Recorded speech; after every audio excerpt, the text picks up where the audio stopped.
Whose side are you on? We're brought up to believe that everyone must choose a side, that there's a political spectrum that runs from one extreme to the other. You're either on the left or you're on the right. We accept this as true even without thinking about it because that's what we were taught in grade school. But what if this view is asked backwards, sideways, dead wrong?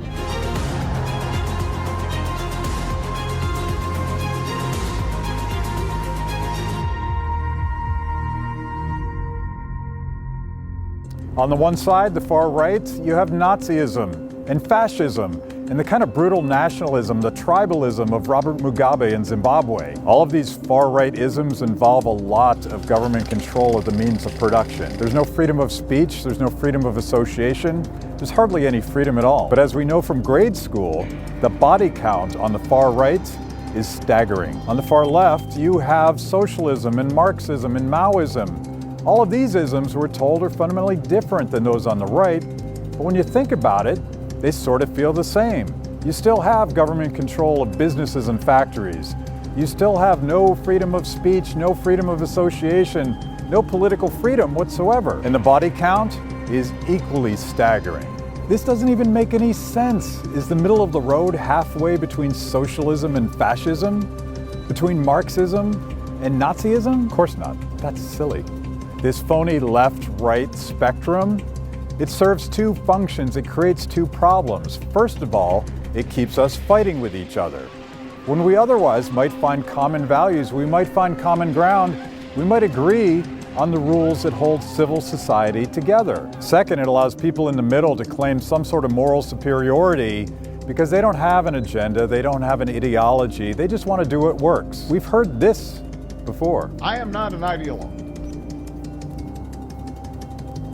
I'm not. Technocratic progressivism, like espoused by Barack Obama and his cohorts, is still an ism.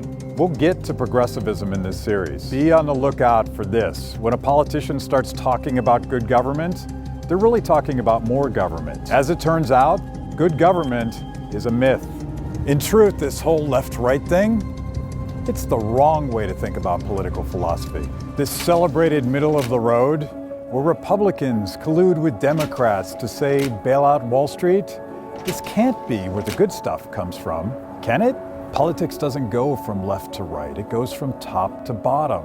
At the bottom are all of these despots that want to dictate the terms of your life, how you earn a living, what you're allowed to say in the public square, even what you're allowed to think and where you're allowed to worship. At the bottom, there is no liberty. There's only misery. At the top, we're going to talk about liberty. We're going to talk about people cooperating. We're going to talk about entrepreneurship and all of the really cool things that happen when people are left free. We're going to talk about why the rule of law matters so much, why the Constitution is designed specifically to restrain big government. Now, let's take a look at what a real political spectrum actually looks like.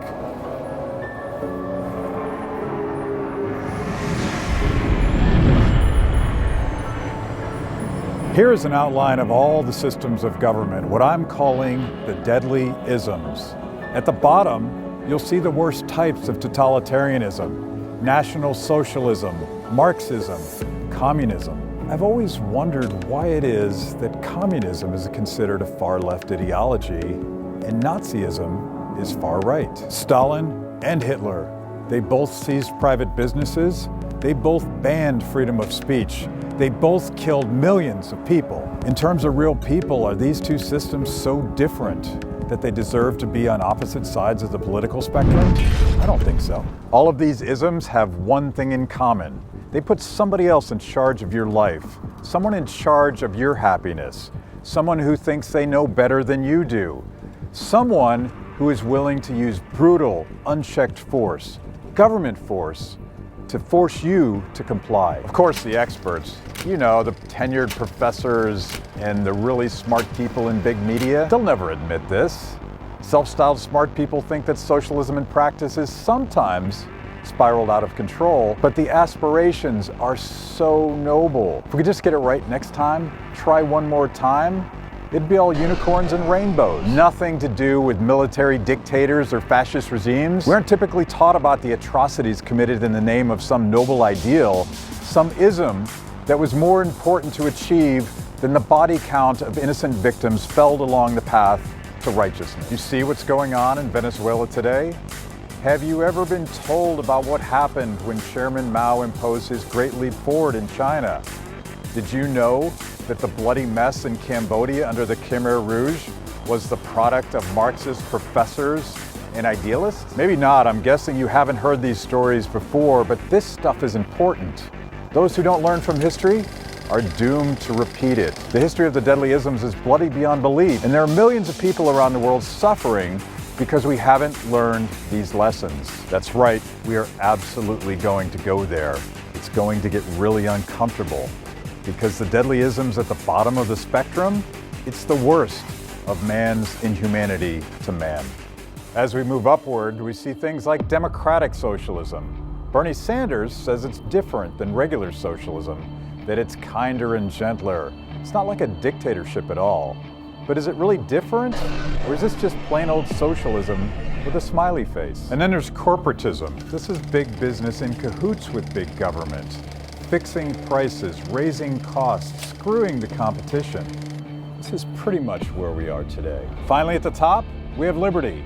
We have freedom. We have free people coming together to innovate, to create, to solve problems together. There's no such thing as good government. There's only limited or unlimited government. And this whole left-right thing, it's an illusion. The political spectrum that I'm interested in is one that separates authoritarians from those of us that believe in liberty. And that earlier question I asked, whose side are you on? It was a trick. There are no sides. How about this? I'll be on your side as long as you don't hurt people and you don't take their stuff. In this series, we're going to take a look at all the deadly isms and see how they've shaped the world as we know it. We'll look at socialism and communism, but we'll also look at fascism in all of its horrible ways. We'll get a bead on the style of democratic socialism that is so popular in Europe and the corporate cronyism that dominates government everywhere. In the end, I hope you'll see, as I have, that none of these isms have what it takes to save the world. Only freedom and voluntary cooperation can do that.